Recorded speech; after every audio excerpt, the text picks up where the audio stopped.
In a small town in Michigan called Midland, an enterprising chemist named Herbert Henry Dow established in 1897 what would become one of the largest and most controversial chemical empires in the world.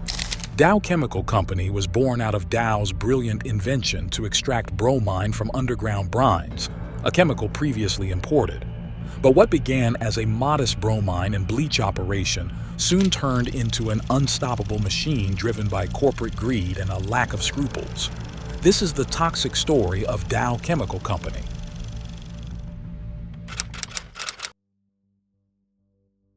Dow was founded in 1897 by chemist Herbert Henry Dow.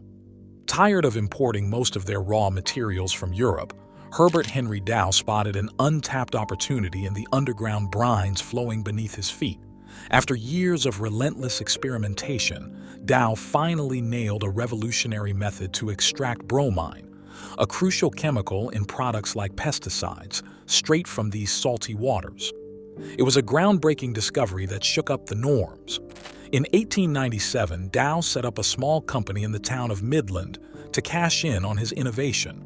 Their start was modest. Dow Chemical Company began by selling just bleach and potassium bromide to early customers. But Dow had big dreams. By 1902, his plant was churning out 72 tons of bleach every day. However, the major British chemical corporations weren't ready to let this upstart entrepreneur take over. They tried to crush Dow with a brutal price war in the bleach market. But the young businessman stood his ground, matching his rivals' price cuts even when it meant losing over $90,000 in revenue. This determination marked the start of a lasting tradition at Dow, the willingness to do whatever it takes to survive and thrive.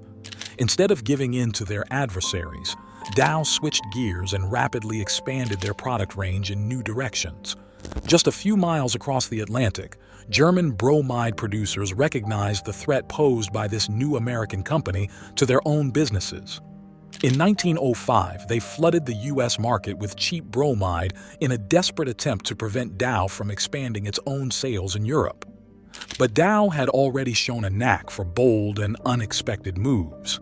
Instead of directly competing with the Germans, they simply bought up their surplus of cheap bromide and then shipped it back to Europe, selling it there at higher prices.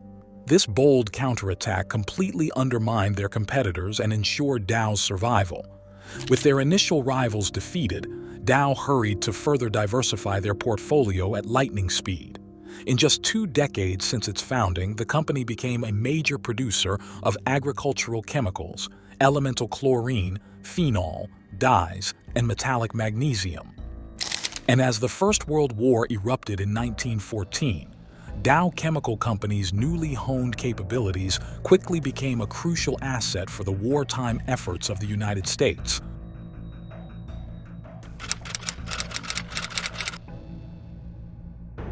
Dow's production lines churned out essential war materials: magnesium for incendiary flares that illuminated the nighttime battlefields, monochlorobenzene and phenol for explosive charges that blasted through enemy trenches, and bromine for tear gases that incapacitated rival troops. By 1918, at the height of the global conflict, an astonishing 90% of all Dow's output was dedicated to the Allied war effort. The fortunes of the company and the nation had become tightly intertwined with the momentum of the global military machinery.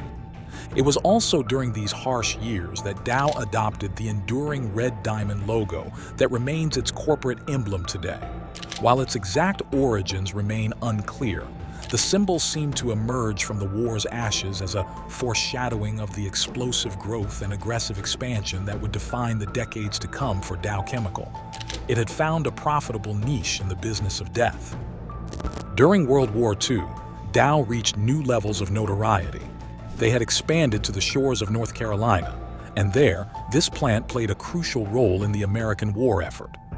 Dow had partnered with Ethel Corporation to extract bromine from seawater. And why was this so important? Well, because bromine was a key component in producing aviation fuel. In fact, that plant was one of only 2 in the entire country capable of manufacturing this precious compound for military aircraft. With such strategic importance, it's no wonder it became a very desirable target for the Germans.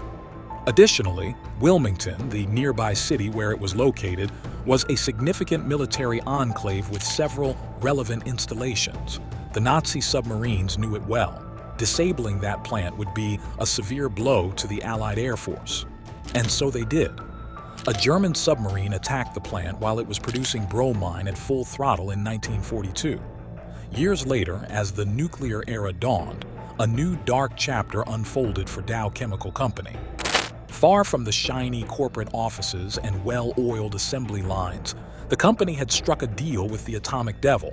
From 1951 to 1975, Dow took charge of operations at the Rocky Flats plant, a bleak complex outside Denver that would become a focal point for one of the nation's worst environmental disasters.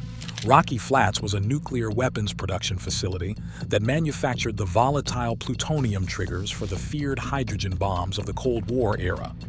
Under Dow's management, a toxic and unseen cloud hung over the facilities. Fires burning plutonium dust released deadly radioactive particles into the air. Spills of nuclear waste contaminated the land. In 1957, the worst fears came true when a fire swept through a key building, spreading lethal radioactive rain over the surrounding area. As the underground radioactive contamination grew, corporate executives turned a blind eye. For nearly 25 years under Dow's control, the Rocky Flats plant became a toxic sacrifice zone in pursuit of U.S. nuclear supremacy. Finally, in 1975, even the government's Department of Energy had seen enough corporate incompetence. The management of the facilities was then transferred to Rockwell International. But the damage was already done. In 1990, nearby residents filed a class action lawsuit against Dow and Rockwell for environmental contamination in the area. The case was settled in 2017 for $375 million. Instead of seeking redemption, Dow chose to plunge itself further into corporate darkness. As the flames of war consumed Vietnam, Dow Chemical Company once again found itself in the service of U.S. military efforts. In 1965, at the government's request, the company began producing napalm, a chemical incendiary weapon as brutal as it was deadly. Napalm was essentially gelatinized gasoline, designed to burn at extreme temperatures and adhere to the skin of its victims. A single napalm bomb could create a raging inferno that consumed everything in its path: vegetation, buildings, vehicles, and even human flesh. Despite knowing the horrors of napalm, Dow eagerly accepted the lucrative government contract to produce the deadly compound. When other suppliers later backed out due to public pressure, Dow refused to budge, cynically stating that its first obligation was to the government. Student protests against Dow and its napalm production erupted on college campuses nationwide. Pacifist groups organized boycotts against the company's consumer products. Corporate recruiters were harassed and driven off campus. But Dow never gave in. Instead, it continued to explore other avenues of pollution. During those same turbulent years of the 1960s, Dow also became a major supplier of a highly toxic chemical defoliant known as Agent Orange. Manufactured in plants in New Zealand, Michigan, and elsewhere, Agent Orange was extensively sprayed over the jungles of Vietnam by U.S. and British forces. The aim was sinister: to clear foliage and deprive Vietnamese rebels of cover and food.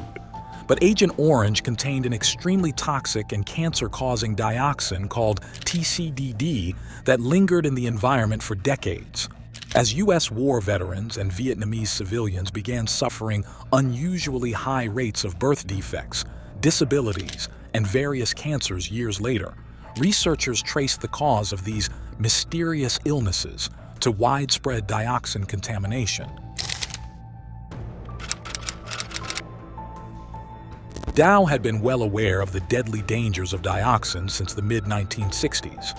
In fact, during a closed-door meeting with other chemical companies in 1965, Dow scientists voiced concerns about the possibility of a new wave of government regulations if their findings on health impacts were made public. In the years that followed, Dow conspired to cover up the truth about its responsibility for dioxin contamination. Even during Ronald Reagan's presidency in the 1980s, the U.S. Environmental Protection Agency suppressed crucial data and removed key references to Dow from a major dioxin report, all to appease Dow. This cover-up by the EPA shows just how powerful this corporation was. It wasn't until November 2006 that the appalling environmental impacts of Dow at its Midland, Michigan headquarters finally came to light. It was discovered that sediments in the Tittabawassee and Saginaw Rivers and Saginaw Bay contained extremely high levels of cancer-causing dioxins, directly linked to Dow's plant discharges. While local residents weren't directly exposed, those consuming fish from the contaminated rivers showed elevated levels of dioxin in their blood. In 2008, under mounting pressure, Dow finally agreed to establish a fund for dioxin cleanup, decades after the toxic contamination began. But that wasn't the end of it all. Over the decades, Dow's scandals have only multiplied. EPA cover-ups, poisoning of agricultural workers with the pesticide DBCP, massive tax fraud through illegal tax shelters. The list goes on and on. To this day, Dow remains an environmental outcast, tangled in endless legal battles over cleaning up the dioxin contamination it left in rivers and bays. Despite its attempts to greenwash itself, activists keep a close watch on this corporation that has been harming the earth for over 125 years.